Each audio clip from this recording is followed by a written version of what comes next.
why do you feel like it's so important that the world gets real good news right now? I think there was a time where you could genuinely go through the world and ignore the injustices that were happening.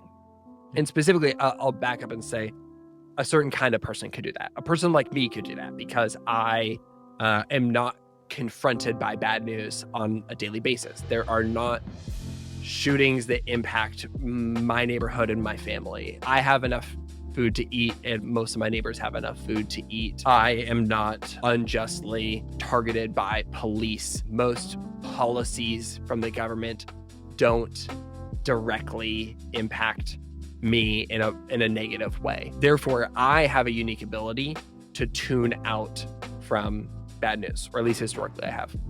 And I think that I'll say it up front that I think that that's wrong. I think it's important that if you have the privilege of not experiencing bad news, you have the responsibility of working to end the bad news for other people. But I say that to say that in maybe 2016, maybe 2018, definitely in 2020, that all started to change, where everybody was experiencing bad news on a deeper level. We became really aware, like it was hard to avoid the struggles that Syrian refugees were facing. It became impossible to ignore a global pandemic. It became impossible to ignore the heartbreaking experience of injustice that people of color face in the United States. And because of that, I think it's important that within all of those heartbreaking injustices, that the story never ends with just the injustice. Because I think the problem with that is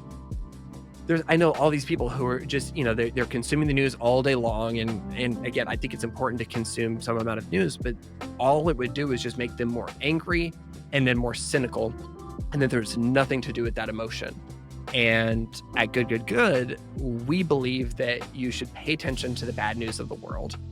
And that should be your first step. And you should mourn the heartbreak. There was a school shooting a few weeks ago, and we didn't want to brush past it. We wanted to say, we don't have stories of helpers yet, but we do want to acknowledge that this is devastating. This is heartbreaking, and it's important to feel that. Mm-hmm. And then we want to bring people through the journey of, okay, but where are the helpers? And maybe the helpers are some first responders, but also maybe the helpers are activists and advocates who are saying, it doesn't have to be this way. What are the solutions to this problem that we can work on from a policy level, from a school district level, whatever that is? Let's celebrate them. And then moving people into step 3, which is, well, how can you get involved? If this broke your heart, if this bad news story broke your heart, how can you get involved? I think that this idea of focusing on real good news and not just feel good news is important, because if you just push off again and again and again the bad, you are going to implode. You are going to, it's all going to hit you one day, and you are not going to be